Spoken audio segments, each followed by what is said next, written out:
Disclaimer dulu, ini bukan ajang gaib-gaiban, bukan juga ajang mempercayai batu, tapi ini hanya hukum fisika dan hukum kimia yang terjadi di batu kuil buntet ini.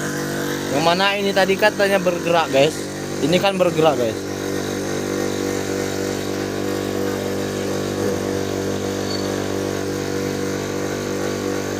Itu bergerak dia guys ya. Ternyata ini ada salah satu faktornya guys, bergeraknya itu guys. Karena ini mesin asa ini bergetar, ini jalurnya ke kayu. Nah, sampailah getarannya ke sini hingga dia bergetar juga nih kuil buntetnya. Kalau diturunkan, kuil buntetnya mati. Oke, sekian.